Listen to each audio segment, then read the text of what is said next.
Le agradezco al secretario de Economía de México, Ildefonso Guajardo, protagonista también en estas conversaciones en la renegociación del Tratado de Libre Comercio de América del Norte, que nos acompañe desde nuestros estudios en la Ciudad de México para hablar de cómo está la situación a esta hora, en estos días. Gracias, secretario. Bienvenido a este programa. Muchísimas gracias por invitarme, Gabriela.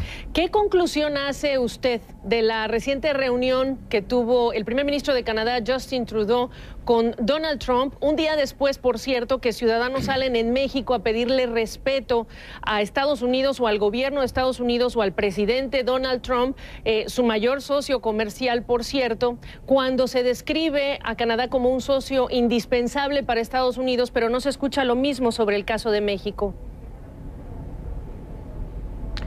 Yo creo que definitivamente la realidad de la actividad económica en Estados Unidos, cuando escuchas a los gobernadores, que son los que ven la actividad económica a primera mano, y escuchas a las empresas y a muchos de los trabajadores agrícolas que están ligados a procesos de exportación, queda clarísima la importancia de México para los Estados Unidos. Somos los segundos compradores más importantes. Probablemente lo que escuchamos es un poco la continuación de un discurso que inició desde la campaña, donde el presidente Trump, como candidato, decidió tomar una ruta en la cual fue, pues, como de manera un poco superficial y sencilla, encontrar que México pudiera ser el señalado por pérdidas de empleos. Realmente los que analizan a fondo la situación de la manufactura saben que el problema fundamental inicia en el año 2001, cuando China entra a la Organización Mundial del Comercio. Sí. De hecho, eso es claro. El déficit de Estados Unidos con China sin un tratado es 6 veces más grande que el déficit que tiene con México. Son 365,000 millones de dólares. Y además, cuando se analiza un déficit comercial, déjame decirte, Gabriela, que hay que ver otras cosas.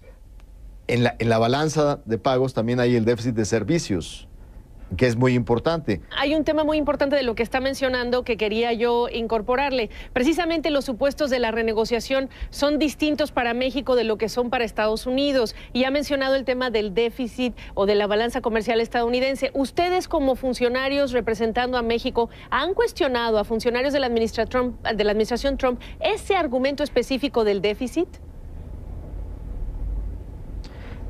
Mira, como tú sabes, las conversaciones formales en materia de la ruta de la negociación no pueden iniciar hasta que el Estados Unidos tenga la autoridad para hacerlo, una vez que informe al Congreso.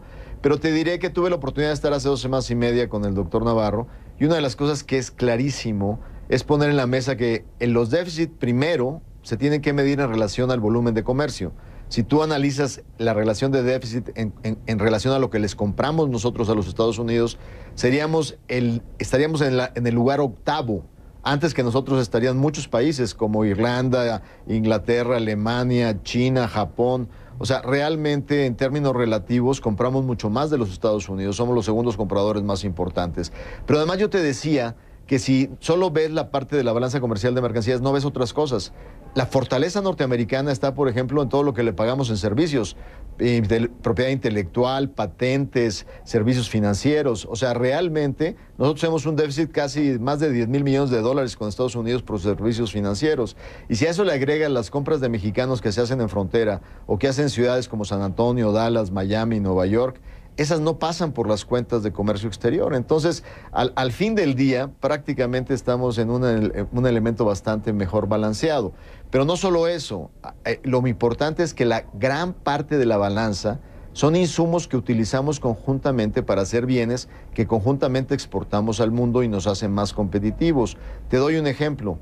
En la industria aeroespacial mexicana, por cada dólar que México exporta, 60 centavos son insumos norteamericanos. En la automotriz, 40 centavos son insumos norteamericanos. Entonces, realmente tenemos que tener una visión mucho más constructiva y de competitividad como región frente al mundo.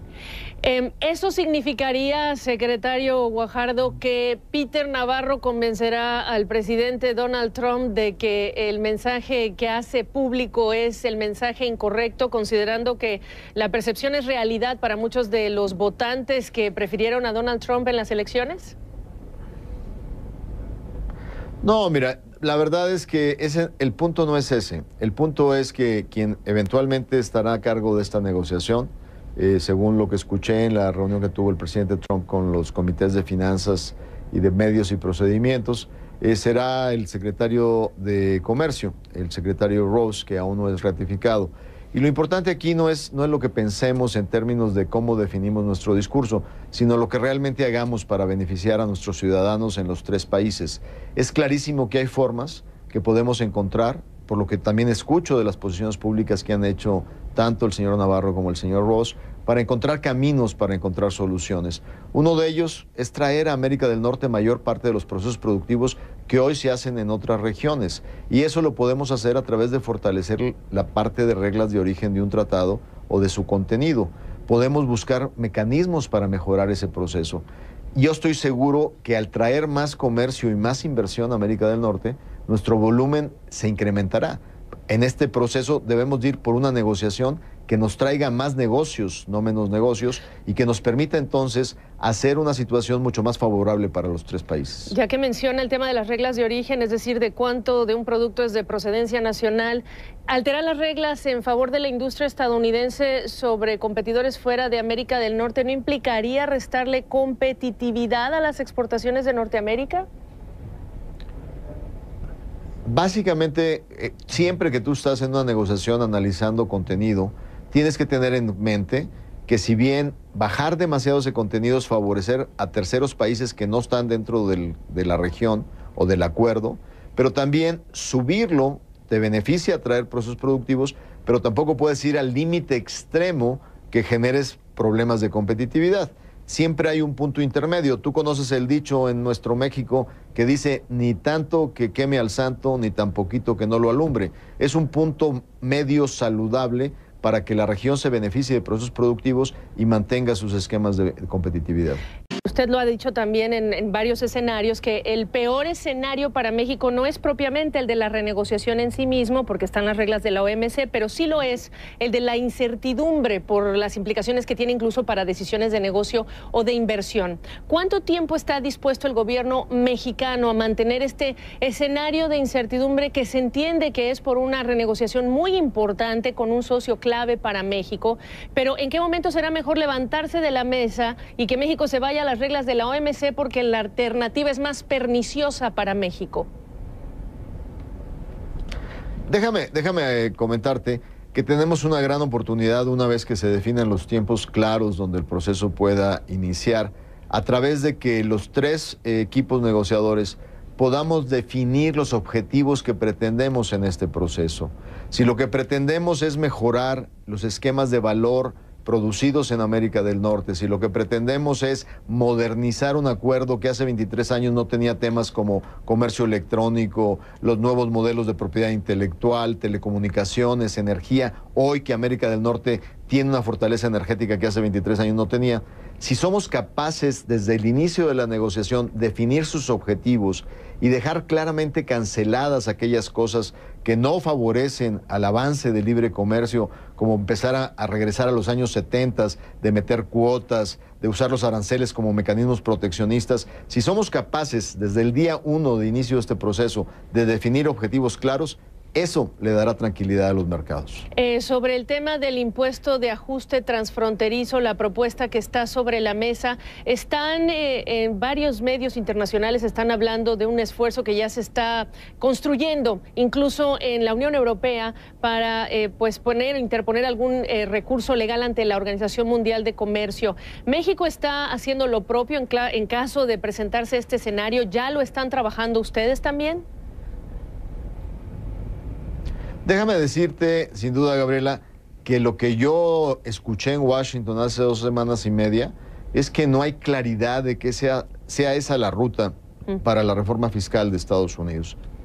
Sin duda, la administración Trump tiene claridad de rumbo en tratar de reducir la tasa del impuesto corporativo, pero el que sea financiado con un Border Adjustment Tax, como se ha escuchado, un famoso YETU, como se tuvo hace mucho tiempo en México, que discrimina importaciones, no estoy tan seguro. Sé que en el Congreso norteamericano hay un fuerte apoyo por esa visión, por parte de algunos congresistas republicanos, pero no creo que tengamos certeza que esa vaya a ser la direccionalidad. Lo que te puedo decir que frente a una acción de esa naturaleza, los demás países tienen que actuar en reflejo a esa acción, tanto para no perder atractividad, pero al mismo tiempo analizar la pertinencia y que esa medida fiscal norteamericana no rompa las reglas de la Organización Mundial del Comercio. Me quedan dos preguntas. Mucha gente está preocupada y están pensando mucho en el ajuste de precios de la gasolina y la información que se ha conocido sobre la infraestructura disponible que hay en México para almacenar gasolina, de lo que es insumos agrícolas. Y aquí me refiero a las exportaciones de las que depende México de Estados Unidos, de maíz, de soja, carne de pollo, carne de cerdo. En caso de que las tensiones comerciales se agudicen en algún momento de este proceso que será largo, secretario, ¿está México preparado en términos de infraestructura, de almacenamiento de maíz, etcétera, para que las consecuencias de una situación tensa no se trasladen al bolsillo del consumidor mexicano? Mira, primero aclararte que en un proceso de negociación la ley comercial que impera es la actual. O sea, NAFTA es la que define las reglas del juego y eso no va a afectar los flujos de relación comercial mientras estemos dialogando y negociando.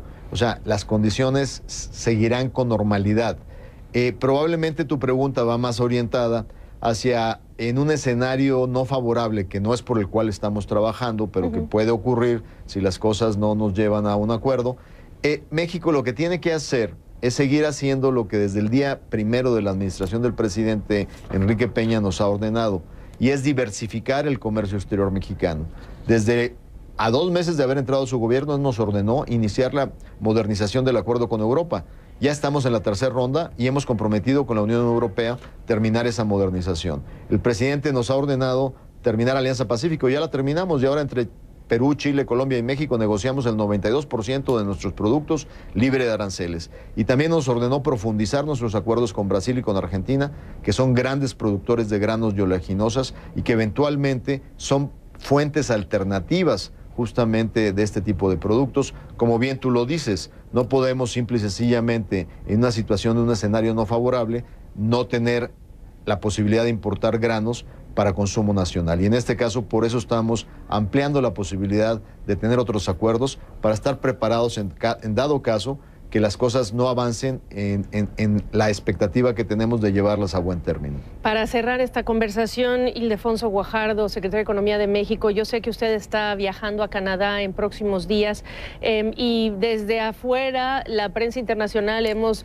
reparado en que no hay un solo mensaje desde Canadá sobre el NAFTA. Cuando se escucha al embajador canadiense en Estados Unidos decir que se puede negociar por fuera del NAFTA, al embajador de Canadá en México decir lo contrario, y al primer ministro de Canadá, no mencionar NAFTA propiamente en su visita a Washington. ¿Tiene México la garantía de Canadá de que se quiere quedar en este acuerdo de libre comercio o va Ildefonso Guajardo a conseguirla y a buscarla en este viaje que hará? Yo creo que ha sido clarísimo, al menos de los más altos niveles del gabinete del primer ministro Trudeau, que Canadá ha sido un aliado en la construcción de América del Norte a partir de que se creó el Tratado de Libre Comercio. Creo que en ese sentido vamos a una negociación que por su naturaleza es trilateral y que sin duda estaremos trabajando en la mesa. A mí me ha tocado acompañar al presidente Peña en la última reunión bilateral que se tuvo con el contexto de APEC en Lima, Perú, con el primer ministro de Canadá, y fue una conversación muy constructiva, sin duda viendo hacia adelante de la mejor manera que podemos sacar las cosas. Siempre apegados a principios fundamentales de establecer claramente los principios del comercio internacional, que queremos ir hacia adelante, no hacia atrás en materia de apertura de mercados y consolidar una América del Norte fuerte, justamente más competitiva, que traiga más empleos y trabajos a nuestros países. Pues, secretario Guajardo, esperamos que la población lo entienda así en los mensajes que se reciben desde lo más alto de los presidentes y primeros ministros, y le agradezco el tiempo por darnos esta perspectiva. Gracias, Gabriela, por tu invitación.